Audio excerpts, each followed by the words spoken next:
artificial para la producción de contenidos. Estamos grabando. Bueno, de nuevo, buen día, buenas tardes, buenas noches, desde donde se estén conectando. Es nuevamente un placer darles la bienvenida a este nuevo espacio de los que estamos organizando dentro de Journalism AI en español, una especie de experimento que estamos haciendo con la comunidad, ya con una mirada más regional y más específica a los desafíos de la incorporación de la inteligencia artificial en los medios que trabajan en español.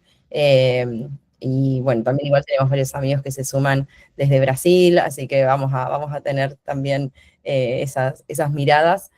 Y hoy la idea, como les decía, a veces tenemos espacios que son un poco más, que de repente todos queremos sumarnos, todos queremos decir, ¿cómo puedo usar la IA para automatizar mis procesos? ¿Cómo puedo crear mis chatbots? ¿Cómo puedo generar tantas cosas? Pero de repente, ¿cómo hacemos para realmente preservar nuestro trabajo, protegernos ante todas las diferentes cuestiones legales que empiezan a aparecer nuevas en estas nuevas concepciones de derecho, de atribución, de cuestiones que en realidad son claves para lo que es una conversación que se viene, que tiene que ver con el rol editorial en la creación de contenido y la transformación del ecosistema de información del cual finalmente toda la inteligencia artificial se está alimentando, que además transforma tantos aspectos del proceso periodístico, desde el negocio hasta producción, distribución, etc.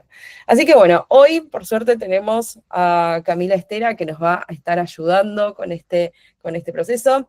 Ella es Senior Legal Program Officer de Traslo para América Latina, dentro de Thomson Reuters Foundation, y viene acompañando a medios de todo tipo a pensar sus estrategias legales, a enfrentar tantos desafíos que vienen apareciendo en este campo.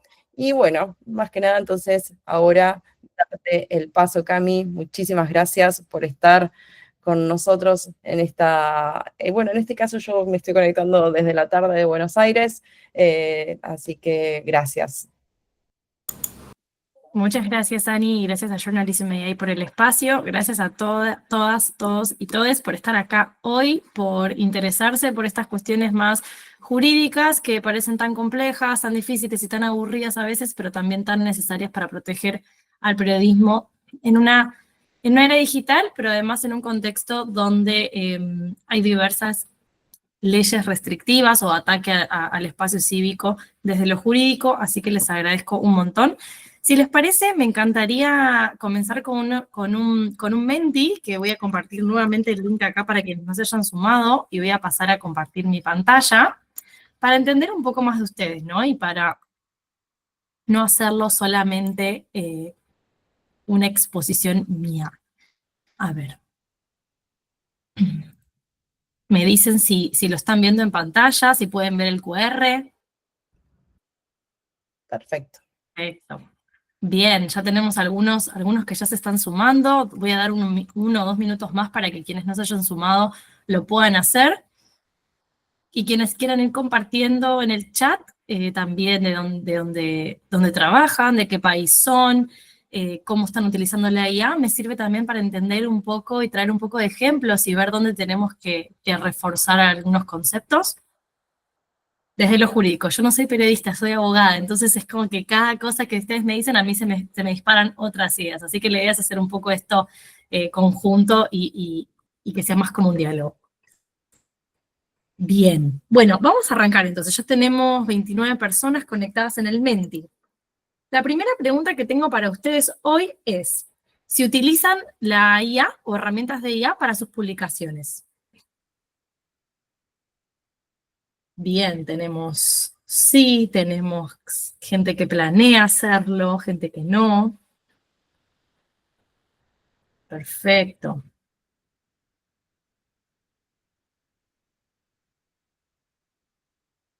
Espectacular, bien. Vamos con la segunda pregunta.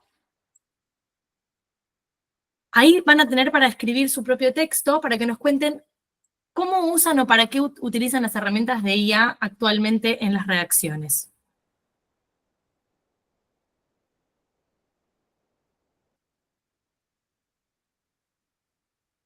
edición y corrección, agilizar el trabajo, perfecto.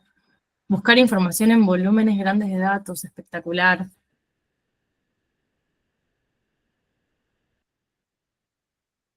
Como ayuda y apoyo a periodistas para resumir, buscar e investigar, bárbaro. GPT personalizados, mejorar la redacción de las notas, hacer visualizaciones, ordenar grandes volúmenes de datos, documentar, crear gráficas, editar, traducir. Bien, tenemos un montón, traducciones, generar contenido, sugerir títulos, perfecto. Acciones repetitivas, análisis de texto, lograr resúmenes, consultas, espectacular. Una diversidad de temas, muy bien. Hacer nuevo contenido, perfecto, espectacular. Todo esto me sirve para ir luego a lo legal o a las cuestiones que tenemos que tener en cuenta. Vamos con la otra pregunta. ¿Cuentan con una política de uso de IA? ¿Tienen dentro de la redacción, no necesariamente legal, pero sí cuentan con algunos lineamientos que utilizan para guiar el uso de herramientas de IA dentro de las redacciones? Tenemos sí, tenemos más no que sí. Muchos están también trabajando en las políticas. Perfecto. Bien. Espectacular. Y vamos, creo que es con la última pregunta. Si conocen los riesgos legales en el uso de las herramientas de IA. Sí, perfecto. Hay gente que tiene una idea, hay gente que no los conoce. Bien. Espectacular. Súper. Y creo que esta es la última.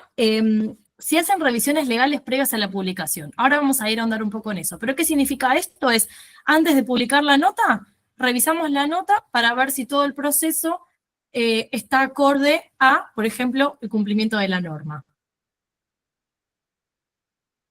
Sí, perfecto, espectacular. No estoy segura, perfecto. La idea también un poco de hoy es eso, ¿no? Que se lleven un poco herramientas para que lo puedan hacer, quienes no lo hacen, para quienes no saben si lo hacen o no, se puedan llevar también este conocimiento, y para quienes lo hacen, que también nos puedan compartir si es que tienen algún tema para reforzar o hay algo particular que quieran tener en cuenta. Espectacular. Perfecto. Muchísimas gracias por sus respuestas. Voy a dejar de presentar el Menti y nos vamos directo a la presentación que tengo para hoy.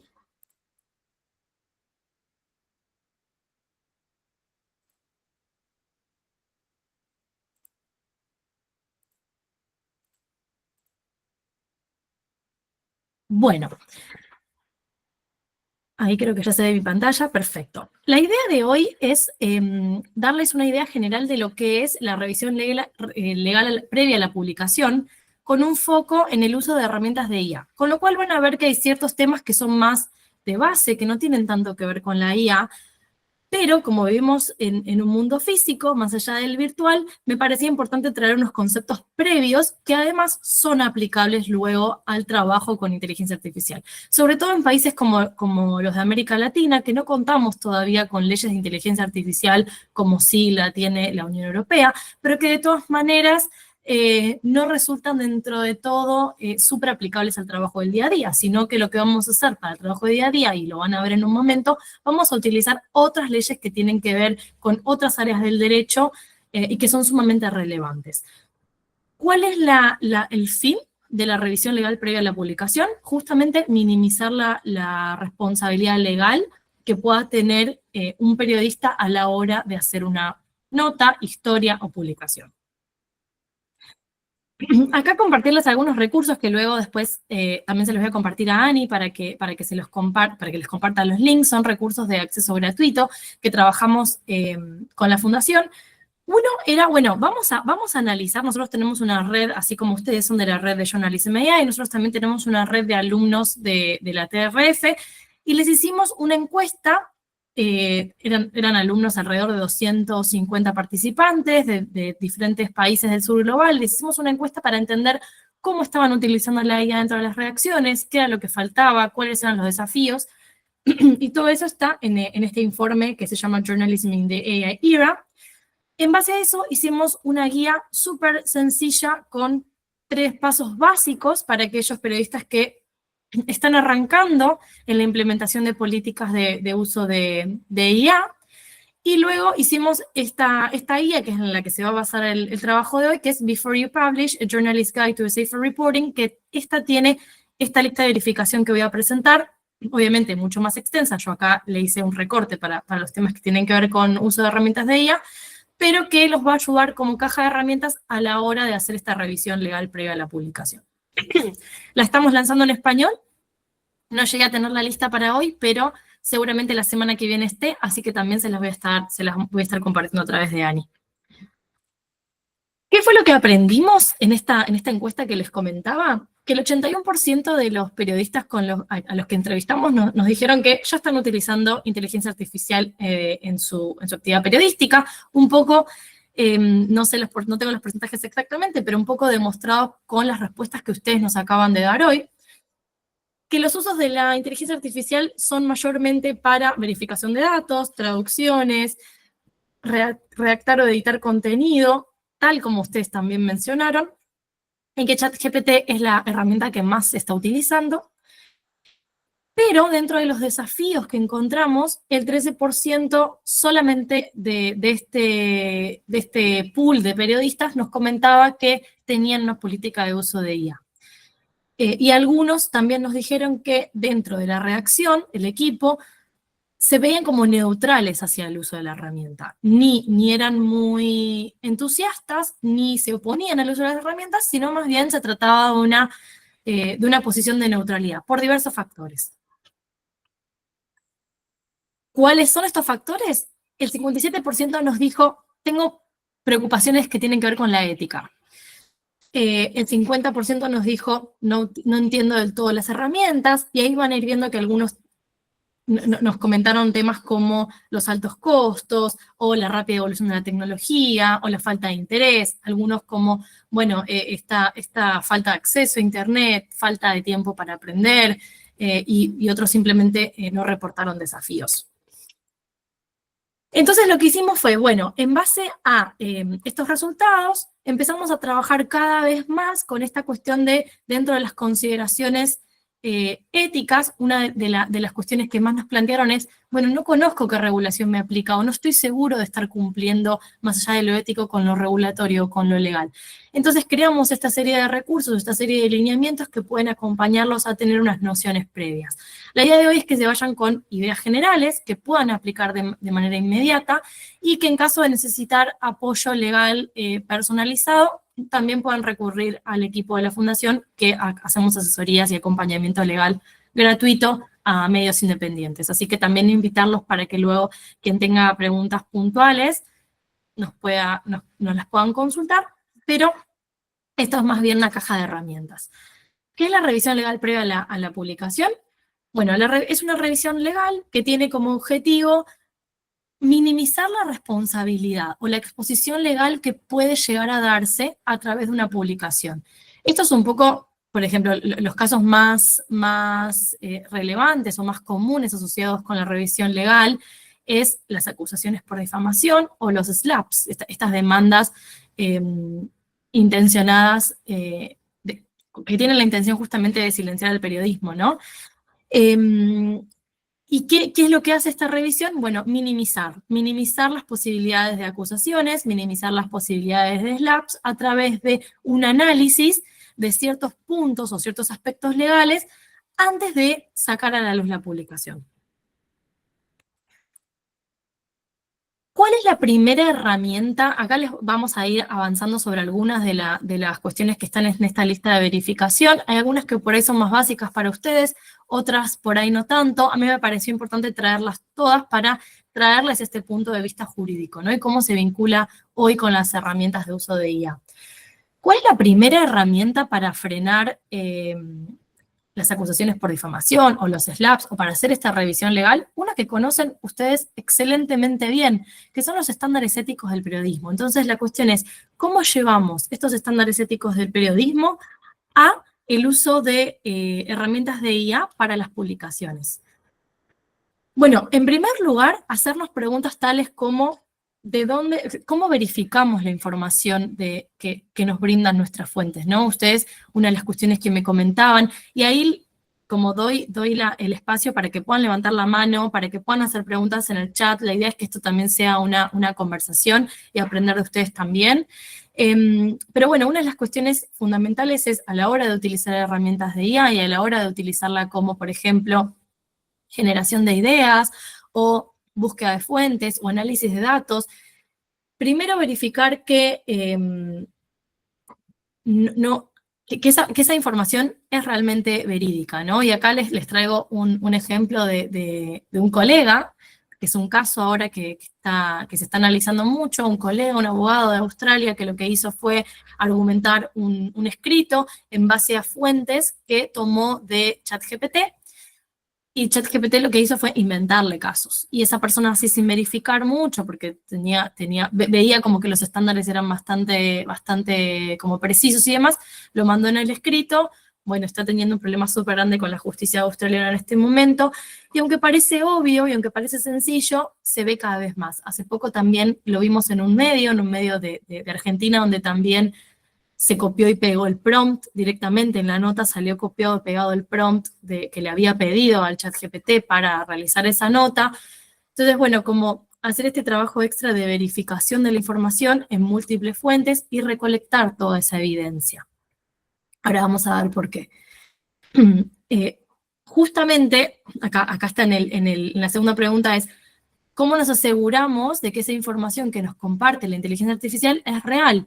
Bueno, este trabajo, ¿no?, de verificación. ¿Y por qué es importante para los abogados hacer este trabajo de verificación y además hacer este análisis de evidencia objetiva? Bueno, justamente porque en los casos de difamación, por ejemplo, o de SLAPs, lo que primero van a decir es, esta información que estás publicando mía no es cierta. Ok, bueno, ¿cómo te demuestro en este pool de evidencia que recolecté a través de herramientas de inteligencia artificial verificada con pasos humanos que lo que yo estoy escribiendo en la nota es realmente cierto y no es una alucinación de la IA? Justamente también porque la IA, como ustedes saben, trae sesgos consigo, ¿no? O sea, son sesgos algorítmicos que son establecidos o preestablecidos cuando se desarrolla la herramienta y que generan desconocimiento de parte nuestro de cómo esa herramienta está configurada. Entonces te puede traer, por ejemplo, buscamos datos y esto se hizo un poco con el trabajo con una herramienta de sesgos, con una organización que trabaja derechos digitales y derechos de la mujer, hizo este análisis de cómo el lenguaje de las inteligencias artificiales está sesgado. Entonces vos a lo mejor le pedías información sobre enfermería, cuestiones de enfermería, y solamente te traía casos de enfermeras mujeres. ¿Por qué? Porque automáticamente asocia la enfermería con un trabajo de la mujer. O le pedías información sobre armas y automáticamente te vinculaba todo lo que era armas con personas de género masculino, ¿no? Entonces ahí también había otro sesgo. Ampliar ese horizonte, no quedarnos solamente con lo que nos comparte, sino salir a buscar otra información y documentarla para evitar este tipo de sesgo que nos puede hacer caer en una exposición de responsabilidad. Y acá, como les comentaba, ¿no?, la tercera pregunta, documentar que hayan tomado esas medidas. Bueno, ¿yo qué hice? La IA me trajo estas herramientas, estas fuentes, ¿yo qué hice para verificar que esa información era verídica? Hay, por ejemplo, todo lo que es la red de chequeadores, incluso Chequeado tiene una sección dentro de su página web donde lista otras herramientas que los ayudan a la verificación, que también es súper útil para ahorrar ese tiempo y efectivizar. Entonces, uso la información que me brinda la IA, uso herramientas para verificar esa información que me brinda la IA, y uso también el conocimiento y la expertise humana para poder hacer ese juicio y documentarlo y evitar cualquier tipo de argumento en contra de mi nota. Esto está muy relacionado con la buena fe. Ahí, gracias a Ani, está compartiendo casos donde la IA sale mal, y es cada vez más frecuente. De hecho, me pareció súper loco hoy o esta semana hubo una presentación de Meta donde lanzaban un nuevo producto de IA de cómo hacer una receta y no les salió en vivo la presentación y culparon al Wi-Fi, ¿no? Súper, súper loco. En realidad no es que es culpa del Wi-Fi, es que es culpa de que se generan estos errores de las herramientas. ¿Y cómo relacionamos todo esto con la buena fe? La buena fe es un concepto súper clave a la hora de reducir la exposición o la minimización de la responsabilidad legal. Lo primero que van a ver los abogados para iniciar una demanda en contra de ustedes o para defenderlos de una demanda iniciada en contra de ustedes es si se actuó con buena fe. La buena fe tiene que evidenciarse de alguna manera. Entonces, primero, la premisa número 1 es que haya buena fe en todo el proceso. Nosotros entendemos que ustedes obviamente tienen buena fe durante todo el proceso de recolección, de información, de redacción y de edición, pero ¿cómo hacemos para asegurarnos de que esa buena fe está plasmada en el trabajo que nosotros hacemos? Bueno, una de las primeras cuestiones es, sobre todo en el uso de herramientas de inteligencia artificial, es no distorsionar o sacar de contexto el contenido, ¿no? Sucede mucho que se utilizan fotografías o se le pide a ChatGPT o a diversas herramientas de inteligencia artificial, dame una imagen sobre o facilitame una imagen sobre una protesta y se utiliza una nota y resulta que después esa imagen había sido sacada de contexto y no responde al artículo que ustedes están escribiendo. Entonces, bueno, documentar cuál fue el prompt que le pidieron a la inteligencia artificial, cuál fue la imagen que les brindó, qué pasos ustedes tomaron luego para verificar que esa imagen fuera cierta, que corresponda al contenido. Son todos procesos y pasos que hay que tenerlos de alguna manera estandarizados para poder demostrar esta buena fe que les mencionaba. A la hora de utilizar traducción es lo mismo. Procurar que la traducción que nos brinda la herramienta de IA es relevante al contenido que estamos nosotros traduciendo. Es muy normal que las herramientas de IA estén preestablecidas para traducir al español de España, con lo cual a veces en América Latina no funciona de la misma manera. Y sobre todo cuando se reportan temas de corrupción o cuestiones que tienen que ver con gobiernos, se utilizan terminologías o palabras o adjetivos calificativos muy locales que cuando le pedimos a la herramienta que las traduce, no las traduce de la manera más precisa, y esto nos puede ocasionar algún tipo de acusación. Y es muy normal, yo he leído traducciones donde decís, no es esto, en realidad no quiso decir. Ahí tengo un ejemplo, ya se me va a venir a la cabeza que se me acaba de ir, pero tengo un ejemplo de donde hubo un caso de responsabilidad por esto, porque se había copiado y pegado una traducción que no era específicamente lo que se había querido decir en el original por una mala interpretación de la herramienta de IA. Lo mismo cuando la historia es tomada de terceros. La IA lo que hace es trae información de diferentes fuentes y te las envía, ¿no? Entonces, es muy fácil incurrir en plagio cuando no sabemos de dónde está sacando la información. Entonces, bueno, ver cómo, hay algo que lo hacemos mucho, incluso también, yo además de abogada soy traductora, entonces en el mundo de traductores lo hacemos mucho para verificar de dónde salió la información, utilizar técnicas, por ejemplo en Google, cuando vos pones entre comillas la frase exacta, te deriva a la página de donde salió la información, ¿no? Entonces vos vas a buscar la fuente original. Entonces cuando no estás seguro, o mismo si estás seguro, pero necesitas documentar esta fuente, entre comillas, Google, y vas hacia donde donde la IA sacó esa información. Lo mismo, bueno, cuando se trata de publicidad paga, tener mucho cuidado si no se trata de información que la IA sacó de una página que tenía publicidad. Entonces, bueno, ¿cómo se documenta esta cuestión de que hay un auspiciante detrás de esa información? Y cuando, bueno, no tiene tanto que ver con la IA, pero cuando surge un tema de un conflicto de interés que ustedes puedan identificar de alguna manera también, registrarlo en algún lado para que en caso de alguna acusación ustedes puedan tener, ok, bueno, acá yo ya tenía un conflicto de interés, bueno, hice la nota en base a eso, pero que quede constancia, ¿no? Acá un poco algunas preguntas que tienen que ver con lo que yo les decía antes, y por eso digo que estaba todo concatenado. Registros. Mantener registros seguros claros y fechados de cómo utilizan las herramientas, para qué las utilizan y en dónde las utilizan. Todo lo que es tema de autorregulación, si ustedes pertenecen a algún tipo de organismo que tenga políticas de autorregulación, o mismo su medio tiene políticas de autorregulación, también es una de las primeras cuestiones que tenemos que seguir. Y luego, si es una columna de opinión, establecer clara y específicamente que se trata de una opinión. Ahora vamos a ver bien por qué, porque esta es justamente la base de las acusaciones de difamación. Y ahí vamos. La difamación. ¿Qué es la difamación? Es la declaración falsa de un hecho, excluye las opiniones, por eso es súper importante que cuando se tratan de columnas de opinión estén claramente diferenciadas de lo que es una investigación o una publicación, y si mismo hay opiniones dentro de esa nota, que estén específicamente aclaradas que se trata de una opinión. Por supuesto que la difamación esté, la publicación esté declarada o publicada abiertamente, que se trata de una persona explícita de manera identificable o pasible de ser identificable, es decir, de manera explícita o implícita, que tenga un sentido difamatorio, es decir, que pueda haber un daño a la reputación de la persona, o que la persona pueda entender que hay un daño hacia ella, y que haya una cuestión de culpa o dolo, una intención, una mala intención intencional o desintencionada, ¿no? Sin querer, pero que pueda generar este daño. ¿Cuáles son los argumentos de defensa que sus abogados les van a utilizar?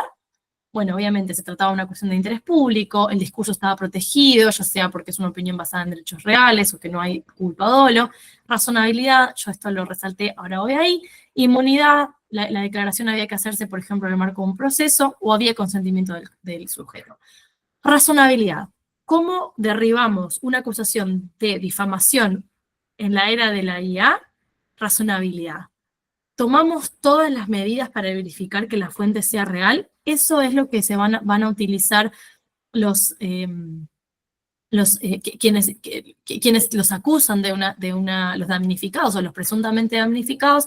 Lo que van a hacer es decir, bueno, no, es una cuestión difamatoria, ¿no? Entonces sus abogados le van a decir, bueno, en realidad no, mi cliente tomó todas estas medidas y cumplió con todos estos pasos para verificar que la información era justamente no difamatoria, es una cuestión real, es de interés público, y a la hora de utilizar las herramientas de IA, estos fueron todos los pasos que se tomaron. Por eso es muy importante la cuestión del registro. ¿Qué otras cuestiones tomar en cuenta? Bueno, cuando se trata de publicación en Internet o en redes sociales, también una de las cuestiones que se recomienda es analizar las leyes de prevención de ciberdelitos para ver que efectivamente se está cumpliendo con esa normativa, porque esta es otra de las leyes que entran en juego a la hora de acusar por difamación. Que se puedan verificar con evidencia los hechos de la historia, de nuevo, verificar que por estos sesgos o estas alucinaciones que hace ella, no se nos haya escapado alguna cuestión que no esté verificada. Bueno, este es que la historia le sirva al interés público, por supuesto. Que las críticas a las personas o entidades sujetas de la historia no sean exageradas, sesgadas o negativas más allá de los hechos. Acá la cuestión creo que clave es el sesgo, porque es súper fácil cuando se analiza datos o cuando se le pide a la IA que analice datos que nosotros tenemos, que tienda hacia un sesgo, y esto pasa justamente porque los datos con los que está entrenado la IA responden a una comunidad específica, que es la comunidad en donde se creó esa herramienta, a sociedades que están conformadas por ciertos tipos de costumbres, ciertos tipos de tradiciones y demás. Entonces, bueno, esos sesgos los trae consigo. Entonces, a la hora de analizar datos, por favor, recontra corroborar que esos datos no estén sesgados. Corroborar esto de que no, cuando se escribe esta historia, por ejemplo, sobre corrupción, que no haya una intención de ocasionar daño, o sea, siempre que se escriba de la manera más fáctica posible, y si no, distinguir esto, como les decía, distinguir las opiniones de los hechos, y obviamente esto es lo que les decía al principio, ¿no? Registrar los actos que demuestren la buena fe a la hora de seguir los estándares éticos del periodismo. Y ahí ya nos vamos adentrando en temas más que tienen más que ver con otras cuestiones jurídicas que se relacionan específicamente con temas de IA. La privacidad. Tema de, ustedes deben de escuchar un montón, tema de privacidad, temas de irrumpir en el derecho de privacidad del otro. Todas las personas tenemos lo que se llama la expectativa legítima de la privacidad, es decir, que no se interfiera con los asuntos que son propios nuestros y que no queremos divulgar, pero esta privacidad es relativa frente a otro derecho que es el de la libertad de expresión, que tenemos todos de no solamente expresar lo que queremos expresar, sino también de la ciudadanía de acceder a esa información. Y ahí es donde el periodismo juega un papel súper relevante. ¿Cuáles son los argumentos de defensa? Los que ustedes conocen, ¿no? Que se trata de figuras públicas, que se trata de eventos públicos, que se trata de espacios públicos, entonces no se está dando una violación a la privacidad. Que la información sirve a un propósito de interés público o que se ha dado el consentimiento para divulgar esta información privada a una persona. ¿Qué es lo que pasa, no? ¿Cuáles fueron, y acá creo que es súper relevante, cuáles fueron los métodos legalmente válidos para acceder a esa información y para publicarla? Acá les traigo algo que para mí es súper importante y que todavía no está zanjado por el derecho, y el derecho viene a pasos mucho más lentos, la legislación es mucho más lenta que la evolución tecnológica. Hace poco salió una entrevista donde el fundador de OpenAI contaba que mucha gente utiliza ChatGPT para muchas cuestiones, como por ejemplo, contarles cuestiones propias de su vida, ¿no? Sea como a modo de amigo, a modo de terapeuta, incluso a modo de abogado. Entonces, la gente brinda un montón de información que pertenece a su vida privada y que en otro contexto, o el contexto de la vida real, existe un vínculo de confianza o de secreto que las personas esperan mantener. Si es un amigo, obviamente hablamos con nuestro amigo, no va a contar la información que le decimos, pero si se trata de un psicólogo o de un abogado, ahí está lo que se llama secreto profesional. ¿Qué es el secreto profesional? Es esta obligación que tiene esa persona de no divulgar la información que nosotros le brindamos. OpenAI o el fundador de OpenAI lo que dice es: nosotros no tenemos esa obligación, nosotros somos una empresa que desarrolla una tecnología, con lo cual si de pronto nos piden divulgar esta información, nosotros la tenemos que divulgar.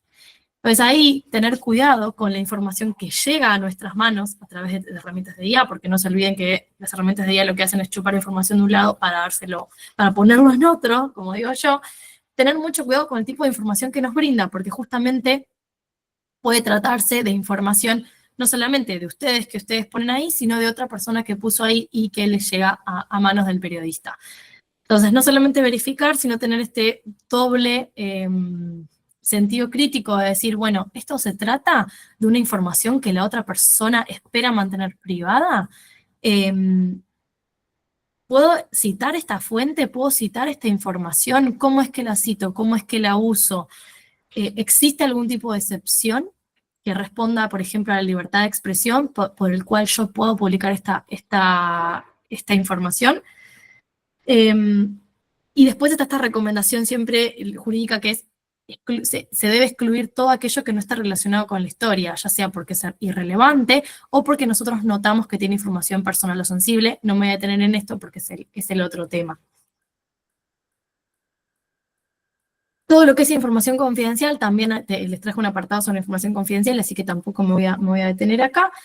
Y obviamente la cuestión del consentimiento, ¿no? Siempre es importante con lo que es la información privada, a menos que existan estas excepciones de interés público, bueno, contar con el consentimiento de la persona a la cual responde esta información privada. Una recomendación jurídica que se hace siempre es, bueno, corroborar esta información con la persona, y aunque la persona no la podamos contactar, o no nos responda, o nos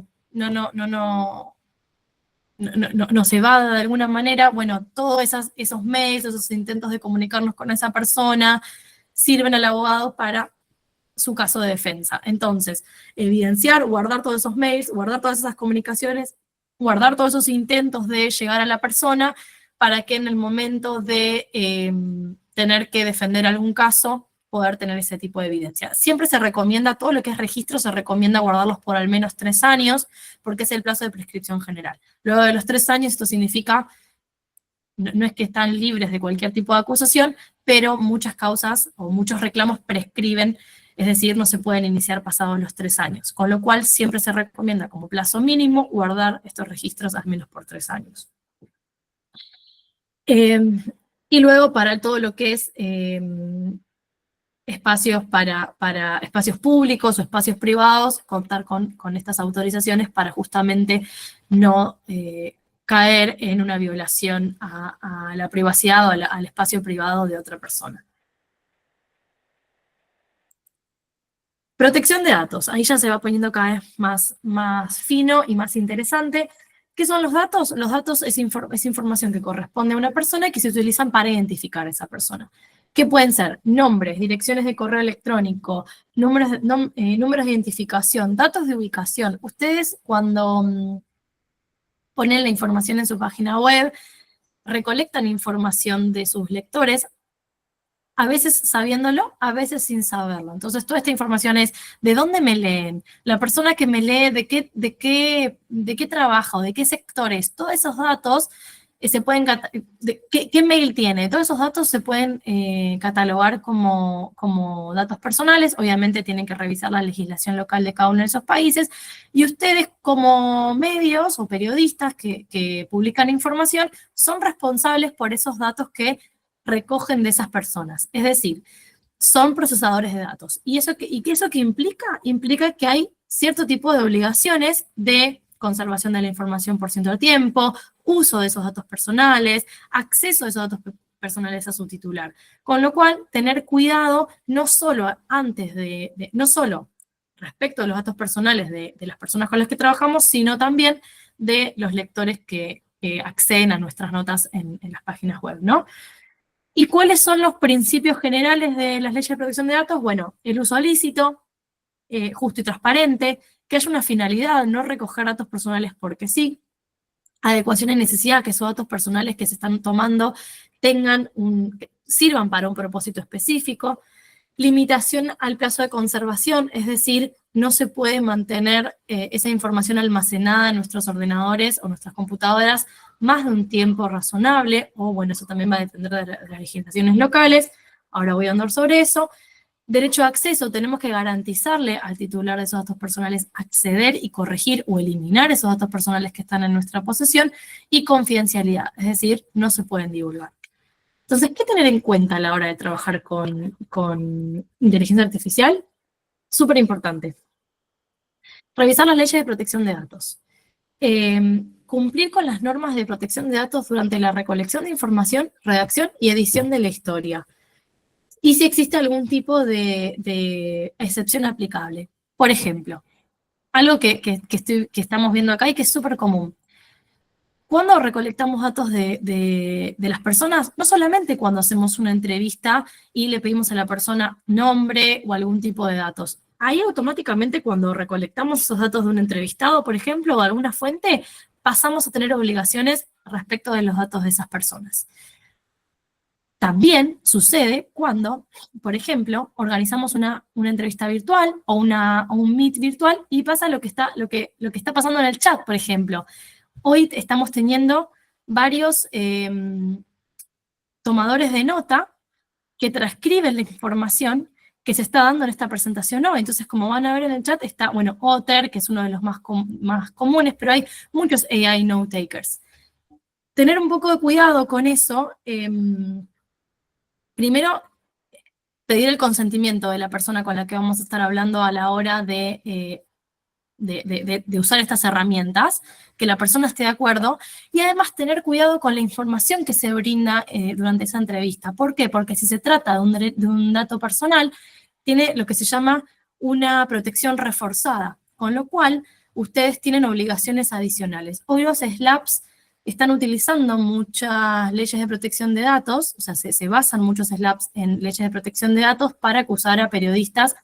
Dicen, no, bueno, mira, acá hubo una violación de mis datos personales, y muchas veces, a veces es cierto, por supuesto, que en el caso de los SLAPs el fin es otro, no es proteger el dato personal de quien acusa, sino de silenciar a los periodistas, pero en estas cuestiones de utilizar, por ejemplo, transcriptores o datos en los prompts, nos podemos exponer a más responsabilidad legal. Entonces, tener mucho cuidado cuando utilizamos herramientas, primero de contar con el consentimiento de la persona a la que vamos a entrevistar o a la que vamos a hablar, para poder utilizar estas herramientas de transcripción, y en segundo lugar, tener un cuidado extra si se menciona algún tipo de dato personal. ¿Por qué?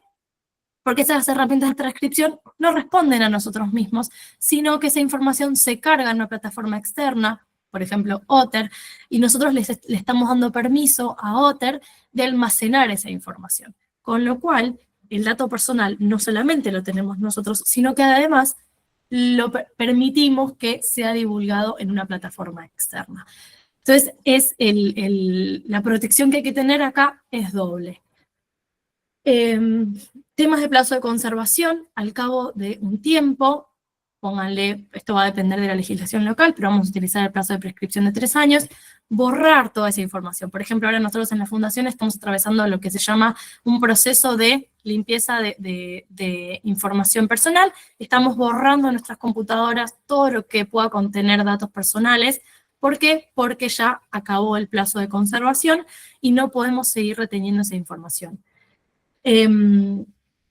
Y por supuesto, garantizarle a quienes nos piden rectificar o eliminar esos datos, garantizar lo que se llama los derechos de acceso. Tema de fotos, si la historia incluye fotos, esto por ahí en América Latina no sea tanto, pero en África está lo que es el derecho tiene un nombre, algo de foto panorámica, no me lo acuerdo en este preciso momento, pero existe lo que es, si ustedes toman una foto y la utilizan en una nota, si figura una persona en esa foto, ustedes también tienen que pedirle consentimiento a todas las personas que aparecen en esa foto, pero si aparece una obra, por ejemplo, un cuadro, también deberían pedir autorización a el titular de esa obra porque se está utilizando una foto que contiene esa obra.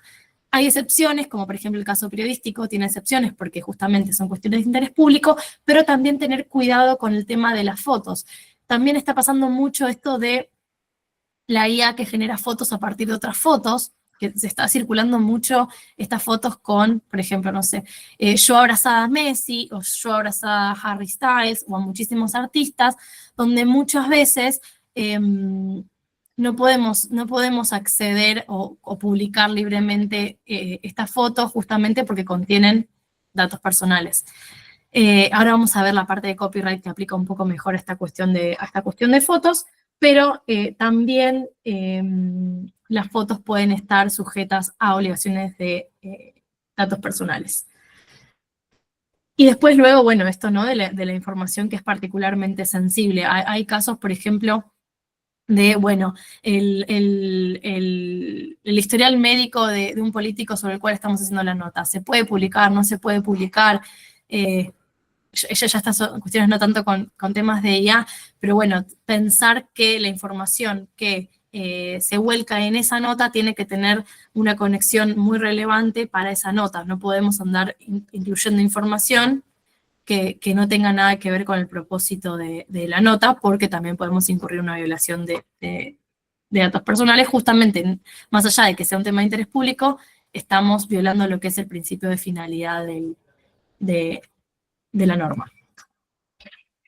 Todo lo que es cláusulas de confidencialidad. Hay cuestiones que son confidenciales, hay gente que firma lo que se llama acuerdos de confidencialidad, que significa que no pueden divulgar cierta información porque acordaron con, por ejemplo, una empresa para la que trabajaban o con otra persona que esa información no era divulgable. Sin embargo, existe lo que es los informantes o los whistleblowers o gente que igual quieren compartir esa información. ¿Cuáles son los pasos que ustedes pueden tomar como periodistas en este sentido? Bueno, todo que primero estar en la misma línea con esa persona, ¿no? Saber que existe un acuerdo de confidencialidad, hablar de los riesgos con esta persona, y si está de acuerdo en igual divulgar esta información, ustedes utilizar comunicaciones seguras. Acá va, por eso me parece importante traerlo. De nuevo, si estamos tratando con información confidencial, justamente no permitir, por ejemplo, el ingreso de AI note-takers. A mí me pasa mucho, yo lo que hago es preasesoría, ¿no? Entonces tomo casos con medios y con ONGs constantemente donde me cuentan sus informaciones o sus necesidades legales y los asesoramos. Justamente cuando viene un note-taker, yo siempre pido, vamos a sacarlo de la conversación porque esto va a contener información confidencial del medio. Entonces, tener cuidado ahí con la información que se maneja. Lo mismo cuando usamos transcripciones, usamos traducciones o cargamos datos dentro de las herramientas de IA para que puedan analizar esos datos. Si se contiene información confidencial, estamos abriendo nuestra exposición para que nos puedan acusar de, por ejemplo, violaciones a información confidencial. El acceso tiene que ser limitado, es decir, tiene que estar no solamente encriptado, sino que además tiene que estar limitado a los periodistas o a los editores que efectivamente necesitan acceder a esa información. Y luego lo que es la protección o minimización de huellas digitales, ¿no? Todos los documentos tienen metadatos, entonces, bueno, tener cautela respecto de los metadatos en archivos o documentos, utilizar cuentas de email anónimas, evitar compartir equipos y redes públicas y demás. Acá un poco lo que estábamos hablando, ¿no? ¿Cómo podemos prevenir una divulgación contraria a la norma? Bueno, tomando estos pasos que les mencionaba. Y revisar si existe alguna excepción para la divulgación. Hay veces donde la divulgación estaría permitida, entonces en esos casos no habría problema, pero tomar estos recaudos adicionales. Y vamos a un tema que es súper importante, y estoy yendo rápido porque sé que se nos acaba el tiempo. Copyright, todo lo que es derechos de autor. Básicamente el derecho de autor recae sobre obras protegidas, ¿no? Hay algunas excepciones en algunas jurisdicciones de lo que se llama el uso legítimo. Por ejemplo, están exceptuadas lo que es el material de enseñanza, las críticas y la cobertura periodística en muchos casos. Siempre que no se degrade el valor de mercado, por supuesto. Entonces, primera cosa que tenemos que hacer es verificar si la norma está sujeta a un derecho de autor, ¿no? O sea, si hay alguien que tiene esos derechos. Verificar quién es el dueño. De nuevo, todos estos pasos hacen a la buena fe en el proceso de recolección de información o el armado de la nota, con lo cual es importante documentarlos.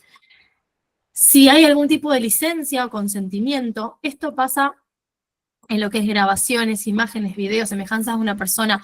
Nos pasó hace poco de asesorar a una ONG que quería utilizar un audio con una voz parecida a la de Messi, era en este caso, y le pidió a la inteligencia artificial que redacte un texto utilizando una voz muy parecida a la de Messi. Por supuesto, los abogados locales le dijeron, no, acá estás infringiendo los derechos de autor, la propiedad intelectual del autor, no lo vas a poder hacer. Tener mucho cuidado también con las imágenes que le pedimos a ChatGPT o a los creadores de imágenes online que generen para nosotros, porque muchos están basados en una obra protegida, y si bien puede tratarse de una obra nueva, si no existe una originalidad o si es muy semejante a la obra original, podemos ser pasibles de algún reclamo. Lo mismo cuando se cita información, obras e información de otro medio, por ejemplo, o papers, que la IA comparte sin citar, no acredita debidamente a sus fuentes, entonces nosotros podemos copiar y pegar esa información creyendo que no le pertenece a nadie y efectivamente le pertenece a alguien. Y una de las cuestiones que se recomienda es siempre informar a los lectores cuando se utilizó herramientas de IA. Hubo una nota muy interesante que se sacó cuando falleció el Papa Francisco y era una entrevista que se había creado con IA replicando lo que el Papa Francisco hubiera respondido frente a ciertas preguntas. Y al final de la nota se establecía, bueno, esta nota fue generada con una herramienta de inteligencia artificial. ¿Por qué? Porque en primer lugar puede contener información que no sea verídica y esto puede traer a confusión, pero además, en segundo lugar, puede haber una sujeción a violar un derecho de autor sobre una obra, ¿no? En este caso sería lo que el Papa Francisco pudo o no pudo haber dicho realmente. Entonces, tener ahí mucho cuidado con la acreditación. Y específicamente con uso de ella, bueno, esto un poco un repaso de lo que veníamos hablando, ¿no? si se siguieron las políticas internas. ¿Por qué las políticas son tan importantes? De nuevo, porque responde esto que decía al principio. Tenemos políticas de uso de IA que tienen estas consideraciones legales. ¿Qué le dice esto a un externo? Bueno, yo a la hora de utilizar herramientas de IA, seguí esta política, seguí todos estos pasos. Acá te puedo mostrar mi buena fe. Ahí me hace Raúl una consulta sobre la especificación de la entrevista del Papa. En este caso era una nota, era escrita, y el disclaimer o el aviso lo ponían al final. Pero algo te dejaba entrever el copete de la nota, pero lo ponían al final. En este caso lo puedes poner en donde quieras, siempre y cuando esté acreditado que fue desarrollada con inteligencia artificial, la puedes poner en donde quieras. O sea, siempre hay que dar este aviso. Bueno, ahí está Raúl, excelente tu pregunta. Al final, algunos no terminan de leer, muchos no lo van a creer. Bueno, ahí está un poco, este es un caso perfecto, esta pregunta es perfecta para demostrar la buena fe. Entonces, ¿qué te van a decir los abogados? Los abogados te van a decir, bueno, pero vos no actuaste de buena fe si toda la entrevista me hace creer que realmente estabas hablando con el Papa Francisco, pero me lo pusiste al final. Bueno, ahí es una cuestión también argumentativa porque vos podés decir, bueno, lo puse. Pero si es una nota que es evidente en este caso que no era real, justamente porque el Papa Francisco había fallecido, entonces era evidente que no era real, pero sí no es evidente, sí ahí te conviene aclararlo de entrada, porque si no, podría dar cuenta de que no se actuó con buena fe, no sé, el periodista quería engañar, por ejemplo. Esa es la acusación que te van a hacer. Siempre cuando hagan este ejercicio de revisión legal, pónganse del lado de cómo yo me defiendo, pero de qué me puede acusar el otro. El otro es el que me quiere sí o sí derribar. Bueno, ¿cuál va a ser todos los argumentos que va a utilizar para ponerme en jaque? Eso es un poco como el análisis que hay que hacer. Después, bueno, lo que decíamos al principio, verificar la exactitud del contenido, acreditar debidamente a las fuentes que se utilizaron, especificar si se utilizó IA, citar al autor o acreditar al autor de esa obra. Y en el caso de información confidencial o datos personales, asegurarme de que cuando le pido información, le pido resumen, le pido análisis de datos, no compartir información confidencial ni datos personales en el prompt del chat GPT o de cualquier otra herramienta que estén utilizando. Digo siempre chat GPT porque es el que más se usa según lo que analizamos en el estudio, ¿no? Es muy importante no compartir esta información en el prompt. Lo pueden utilizar, por ejemplo, una de las estrategias que utilizo yo es, pongo, no sé, una organización tiene un problema y, bueno, lo anonimizan todo, se anonimiza todo y ahí no hay ningún problema. Se escribe de manera genérica y no hay ningún problema, mismo con los datos de ustedes.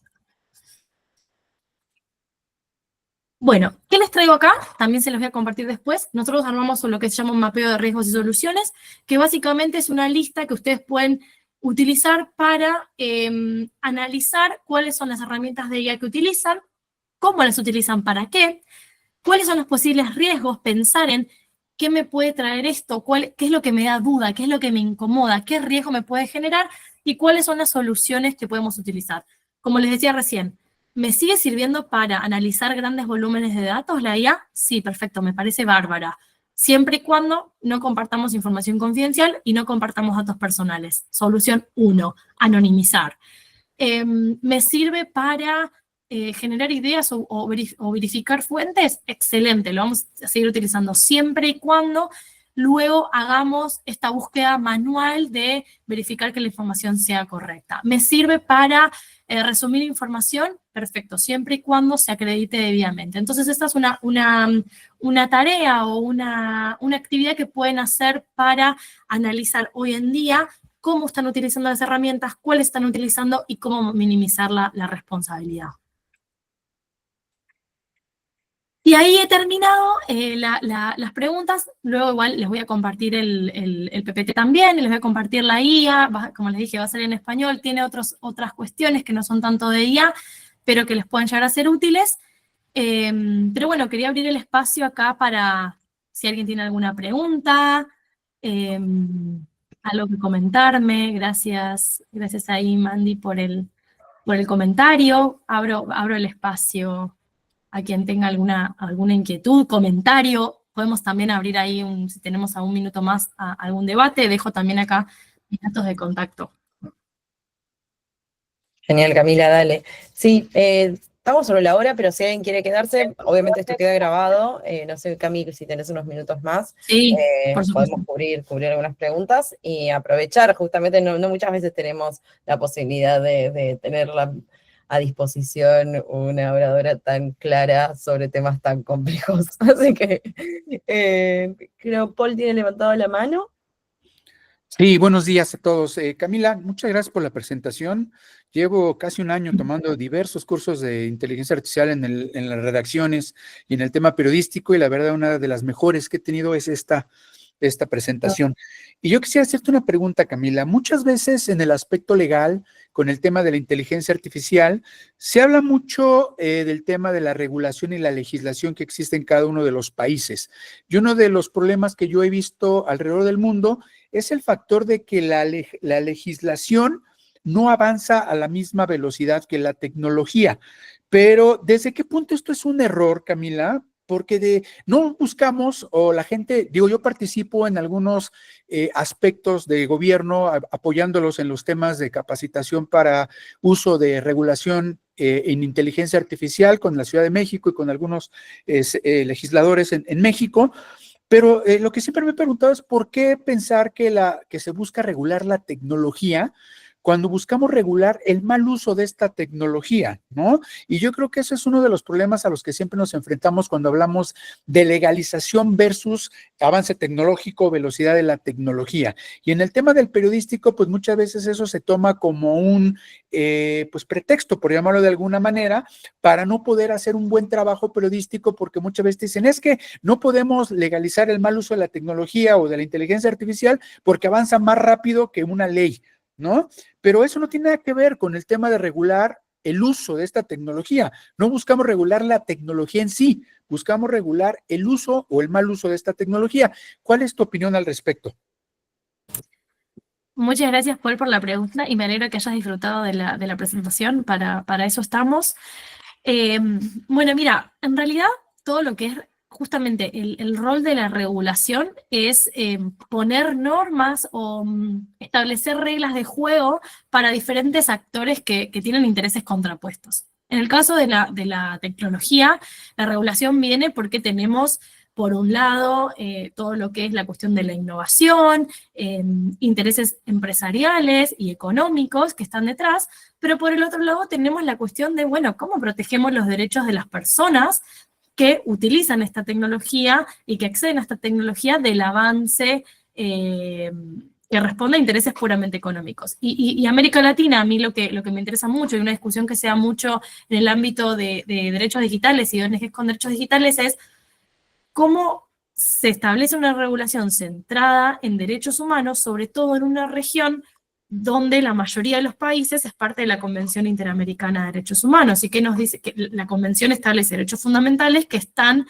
en la mayoría de los países de nuestra región a la par de nuestra Constitución. Entonces, no podemos relativizar derechos. Entonces, por eso también está esta cuestión de, ¿podemos adoptar la misma regulación que la Unión Europea? ¿No la podemos adoptar? ¿Relativiza derechos a establecer un enfoque de riesgo? ¿Necesitamos un enfoque de derechos humanos? Entonces, ahí lo que se está peleando, y por qué no podemos avanzar hoy en día con una regulación de tecnología o de IA, es justamente estos intereses contrapuestos que se están dando, ¿no? Hay un debate súper interesante. Yo, por suerte, tuve la fortuna de estar en el debate en el Senado de Brasilia, cuando se debatió la ley de IA, que están trabajando, y se logró algo que estuvo muy bueno, que era, bueno, cómo proteger el copyright de los periodistas que están haciendo esas notas, por sobre el uso de la IA que toma las notas de los periodistas sin su consentimiento. Entonces, ¿cómo proteger el copyright de los periodistas en ese caso? Creo que es un avance súper enriquecedor, el de Brasil en este sentido. Todavía no es una ley, simplemente es un proyecto, pero son esas peleas por lo que se están dando actualmente. Es bueno, cómo las empresas pueden avanzar lo más posible, ganar el mayor rédito y ganancia posible, versus cómo podemos proteger los derechos de la ciudadanía, preveniendo la vigilancia, preveniendo el mal uso o el uso indebido de sus datos, preveniendo, por ejemplo, restricciones al trabajo periodístico. Entonces, creo que es como decís vos, el mal uso, pero el mal uso también tiene que ver, el mal uso lo vamos a determinar en la práctica. Creo que acá hay un paso anterior que es, bueno, cómo regulamos el uso en general de esta tecnología para prevenir ese mal uso. No sé si te respondí, no hay una respuesta clara hoy, pero bueno, por ahí va el debate. Sí, muchas gracias, Camila, porque digo, también está esa barrera o diferencia entre lo que es libertad de expresión versus protección de datos, ¿no? Tal cual, exacto. Gracias, Paul. Ahí tenemos. Hay una de Francisco y después en el chat también todavía no han dejado otra, pero así que podemos ir con la de Francisco. Gracias, Ana. Camila, ¿qué tal? Camila, sí, perdón. Buenas tardes, saludos desde Lima, Perú. Gracias por la presentación, muy buena en realidad, y para seguir abarcando todos estos temas legales que, como dice el compañero que habló hace un momento, es cierto, pues, ¿no? La tecnología va avanzando y la regulación va como a 50 pasos, 50 pasos detrás. Acá en Perú, por ejemplo, en el 2023 se promulgó una ley que regula el uso de la inteligencia artificial, y recién este año, hace unos días, se ha publicado el reglamento del... Sí, Francisco, Perú que fue el primer país en sancionar una ley de IA, y obviamente ya la está reglamentando. Nosotros estuvimos trabajando con varias organizaciones, con el gobierno de Perú, para avanzar en una legislación, como te decía, centrada en derechos humanos. Fue un trabajo que se estuvo haciendo. Sin embargo, y lo van a ver cuando vayan a esas normas, todavía siguen siendo como muy vagas, ¿no? O sea, no tienen protecciones específicas para periodistas, por ejemplo, salvo este caso del borrador de Brasil, que todavía no es ley. Entonces creo que todavía hay mucho trabajo por hacer para poder reglamentar ese mal uso, o ese uso, para evitar el mal uso que comentaba Paul, y también para proteger el trabajo periodístico. Y evitar también esto, ¿no? Que se utilice la herramienta de IA, o sea, darle otra herramienta adicional a quienes acusan al periodismo para silenciarlo. Entonces es bueno, desde dónde estamos parados, desde las leyes que tenemos, usarlas a nuestro favor y ser lo más cuidadosos posibles en diversas áreas que aún no están reguladas desde el punto de vista de la inteligencia artificial, para poder evitar y minimizar esos riesgos. Sí, mi pregunta giraba un poco en torno a partir de eso, que tanto las organizaciones gremiales, por ejemplo, periodísticas, porque en Perú hay mucho movimiento de periodismo independiente, ¿no? O sea, no necesariamente de los grandes medios tradicionales, sino mucho periodismo independiente que está respaldado de alguna forma desde el ámbito legal por los gremios periodísticos, como la Asociación Nacional de Periodistas y otros. ¿Qué tanto se podría impulsar, no sé si con el respaldo de ustedes o de otras organizaciones, una especie de reglamento precisamente que busque la protección legal de los periodistas, ¿no? Porque en el Congreso también se está corriendo con una legislación que busca criminalizar la actividad periodística. Se quiere evitar el uso de la difusión, por ejemplo, de mensajería, de mensajes de chat, de WhatsApp, que implican actos públicos y actos de corrupción. Entonces, ¿qué tanto se podría desarrollar desde los gremios periodísticos un reglamento o un manual de uso de inteligencia artificial basado también en la protección legal para periodistas? Me encantaría que lo trabajemos, Francisco. Si están interesados, podemos armar como un análisis ahí de buenas prácticas, ver qué están haciendo otros países, ver qué es lo que se puede hacer dentro de Perú en base a la legislación que hay, y ustedes pueden avanzar con la incidencia. Sí, desde ya. Ya, buenas. Entonces ya tenemos tus datos de contacto y seguramente por ahí estaremos molestándote para ello. Perfecto, súper, Genial. Gracias, Camila. placer. Bueno, entonces, sin más preguntas, gracias de vuelta acá a mí. Muchísimas gracias por abrir esta conversación tan importante, tan necesaria, y creo que es el tipo también de conversaciones con las que podemos profundizar de acá a futuro. Justamente nuestro objetivo en Journalism AI es acompañar a las redacciones del mundo a usar IA de manera responsable, y qué más responsable que saber que estamos preservando nuestro trabajo, cuidándonos y además al mismo tiempo haciéndolo de acuerdo a las normativas necesarias. Así que gracias, Cami. Vamos a estar compartiendo todos los materiales, la grabación, y obviamente también poniendo a disposición. Les dejo, sí, también ya aprovecho a los que están quedando, les dejo una invitación para un evento que estamos organizando con otro de mis sombreros, que es para trabajar también con temas de agentes de inteligencia artificial, y es el próximo martes, lo hacemos desde Sembra Media, otro espacio también que acompaña a medios digitales en Latinoamérica, Hispanoamérica. Así que bueno, muchas gracias, nos despedimos por hoy, y quedo a disposición por cualquier consulta, todos tienen mi correo, así que abrazos. Gracias a vos, Ali, gracias a todos ustedes. Un placer. Muchas gracias. Gracias.